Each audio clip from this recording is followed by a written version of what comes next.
Reprends. J'ai une question. Pourquoi les enfants ils n'ont pas de sangle?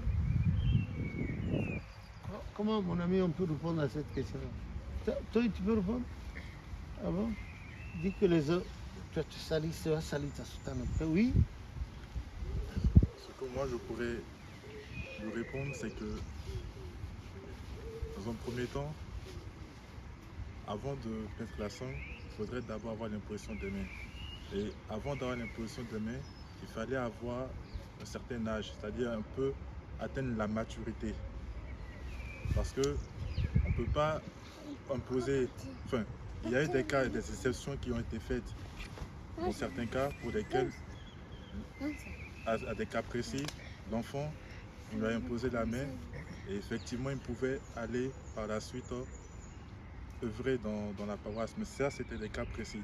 Mais sinon, il faut avoir la maturité parce que Il faut être un peu âgé, il faut être un peu raisonnable. Voilà. Et avoir un peu la crainte de Dieu. Et surtout faire le catéchèse.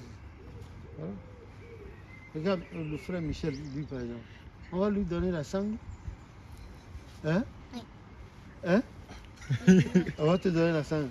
Oui. Ah, tu racontes. Et quand si tu vas à l'hôtel, là, tu vas dire quoi? Qu'est-ce que tu veux dire?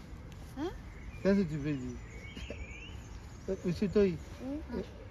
si on te donne la sangle maintenant, tu vas aller à la conduite? Oui. Hein? Oui. Hein? Oui. Non, réponds-moi. Oui. Ah ben, et toi-même, monsieur Peg? Non.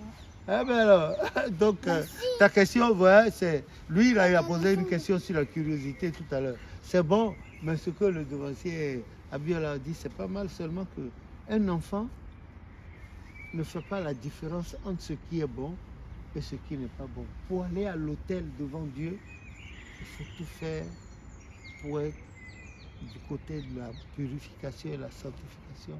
Sinon, on reçoit des coups, les uns vous donnent des coups. Voilà, c'est tout. Donc, si tu évolues maintenant que tu lis la Bible, bientôt vous allez commencer la prédication des cultes du soir, dès 13h, Gabi et toi. Si vous faites bien, voilà, c'est petit à petit, si tu grandis, allez, toi aussi. Voilà. En attendant que tu aies l'onction, si tu fais bien, on peut t'imposer la main pour que tu puisses travailler avec les devanciers là, devant à l'entrée, de rester là, balayer ou bien rallumer une bougie, etc. etc. Voilà. C'est ce que moi je peux dire. Hein. Ah, mais c'est gratuit. Voilà. Peut-être aussi poser la question parce que il a dû voir aussi des enfants avec. Non, les enfants que vous voyez pendant les fêtes de moisson juvénile là, avec des sangles là, ou bien on leur fait porter des tenues d'évangéliste. Il ne faut pas regarder, hein. Ça n'existe pas dans l'église. Les devanciers qui leur font porter ça n'ont pas posé de questions. Voilà pourquoi ils pensent que c'est normal. Le prophète n'a jamais dit ça. Voilà. C'est qui le premier maître de chœur avant Georges Ancenou? C'est pas haut là. C'est qui le premier maître de chœur avant Georges Ancenou? Oui, sa photo est dans le livre, c'était Alfred Zinsou, un autre de mes frères.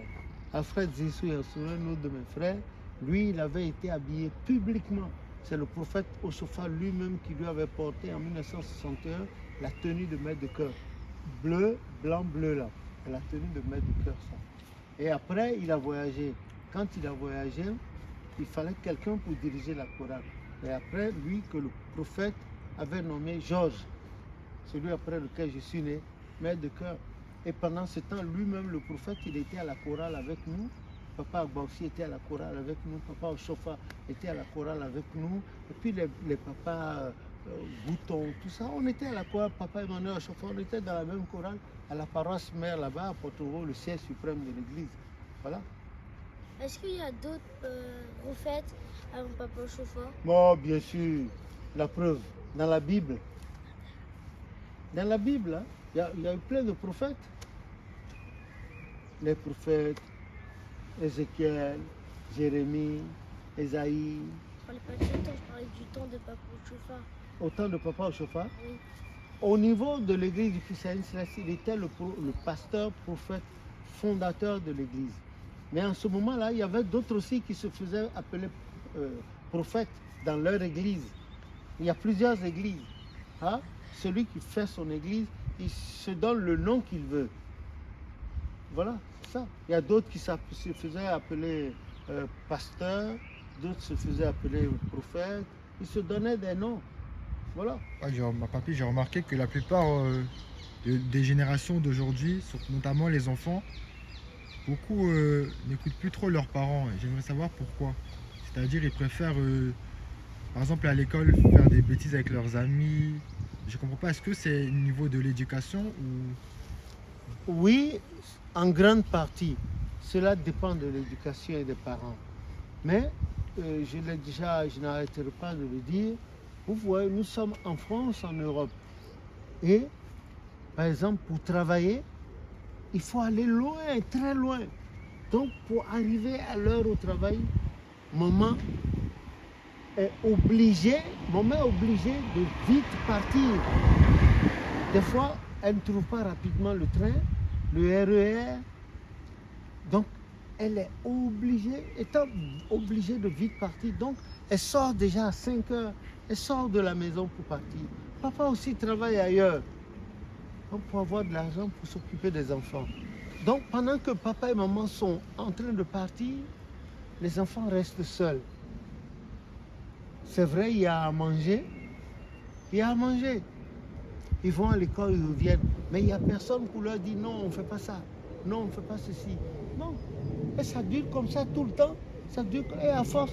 Et c'est seulement le week-end que papa est à la maison. Et le week-end aussi, il est fatigué, il dort jusqu'à 13 heures. Maman aussi. Le dimanche, ils doivent aller à l'église. Et quand ils reviennent, tout le monde est fatigué et ça recommence. À partir de ce moment, l'éducation des enfants n'est plus suivie. Les enfants passent plus le clair de leur temps avec leurs petits copains. Et leurs petits copains, Dieu seul sait quelle éducation ils ont reçue. Voilà d'où vient cette erreur-là. Donc, dans les maisons où les parents ont habitué les enfants à la prière, comme chez vous par exemple, il sera difficile, très difficile, que les enfants aient de tels comportements. S'ils se souviennent du Seigneur, s'ils se souviennent des chants et de la prière, non, il peut y avoir des erreurs, mais pas d'erreurs d'aussi grande envergure. Voilà la différence. Voilà, c'est ce qui fait la différence. C'est-à-dire, quand il y a la prière et quand il y a le nom de Jésus, c'est fini. Si les enfants s'habituent à la prière et les week-ends où les parents sont là, ils échangent avec les parents et puis ça y est. Et puis à la maison, par exemple, quand je prends M. Peg et puis le danseur camerounais, par exemple, et puis Abiola. Abiola est là, il est le plus grand. Après, il y a le devancier Christian, il y a toi, et puis il y a Peg, il y a le danseur, et puis il y a Frère Michel, il y a Ruben Sim, il y a Manakel. Bon, comment ça se fait? Abiola doit tout faire pour avoir un comportement. Abiola doit tout faire pour avoir un comportement correct. Lui, c'est lui l'aîné. Il a un bon comportement. Et Christian qui le suit voit que son frère aîné a un bon comportement. Alors, Christian copie le comportement d'Abiola. Ensuite, Christian aussi a un bon comportement. Gildas copie le comportement de Christian. Ensuite, Gildas a un bon comportement. Monsieur Peg copie le bon comportement. Ensuite, le danseur, il voit comment Monsieur Peg agit. Peg respecte les gens, il lit, il étudie à l'école, il travaille bien. Il ne se bat pas à l'école, même quand on l'insulte, il ne dit rien. Il se plaint à la maîtresse ou au maître. Et puis, il travaille bien à la maison, il aide maman à la cuisine, etc. etc. C'est fini. Si papa et maman ne sont pas là, forcément que la maison marchera. Et puis, il y a la prière. Vous priez, vous lisez la Bible, vous discutez comme on faisait avant. Voilà, c'est fini. Mais ces enfants dont les parents vont travailler loin et pas ensemble, ils rentrent très tard, ils ne sont pas habitués à la prière, ils ne savent même pas ce que c'est que Dieu. Et puis, allez, ils se fient à leurs camarades. C'est normal que de telles choses se passent. Voilà la différence. Que Dieu ait pitié d'eux. Amen. Voilà. C'est ce qui fait qu'aujourd'hui, les enfants là, ils écoutent n'importe quelle vidéo, regardent n'importe quel film. Il n'y a personne pour leur dire non, ce film-là, c'est pas bon, c'est pas pour les enfants. Non, il ne faut pas faire ceci. Voilà. Comment ça se passe? Et puis voilà comment la gangrène entre dans les familles. Ce n'est pas la faute aux parents, mais ils sont obligés d'aller travailler. La maman travaille quelque part, très loin. Le papa travaille quelque part, très loin. Les enfants ont leur école à côté. Et c'est comme ça jusqu'à vendredi soir. Il n'y a personne pour aider les enfants, pour leur dire non, c'est pas comme ça, c'est comme ceci, etc., etc. Voilà. Que le nom de l'Éternel soit béni. Amen. Vous avez compris? Oui. Voilà ce qui se passe. Ok? C'est une affaire, parfois, quand vous êtes comme ça, c'est une affaire d'auto-éducation. Auto-éducation. Hein? Le grand frère donne le bon exemple. Celui qui suit le grand frère, celui qui suit après, jusqu'à Ruben Sim. Ça. Ça veut dire si un maillon, par exemple, le maillon de la chaîne ne suit plus, c'est fini. Oui, s'il y a un qui ne suit pas, c'est dangereux. Parce que c'est le groupe. Le groupe doit suivre. Le groupe doit suivre. Maintenant, il ne faut pas que quelqu'un dans le groupe s'énerve et dise bon, si c'est comme ça, non. Voilà. Si, par exemple, toi, dans ton cas, s'il y a quelque chose que tu ne comprends pas de la part d'Abiola, tu es obligé d'aller vers lui ou bien vers Christian et tu poses le problème sans t'énerver. Parce que tu auras une femme un jour, tu auras des enfants. Si dès à présent tu as des petits frères à bas âge et tu t'énerves pour un rien, oui, ça veut dire que le jour où tu auras ta femme, le dialogue ne passera pas et le courant ne passera pas entre tes enfants et toi. Parce que tu n'auras pas appris à aller à la négociation, à l'échange. C'est comme ça. Que Dieu ait pitié de nous. Amen. Voilà, c'est ce que je peux plus répondre à ta question. S'il n'y a pas d'autres questions, on va partir. Que le nom de l'Éternel soit béni. Amen. Et merci pour le shooting. Bon, passage. Bon. Ok. Donc à vendredi, hein, pour la fête mariale, là. Vendredi. Ok. Voilà.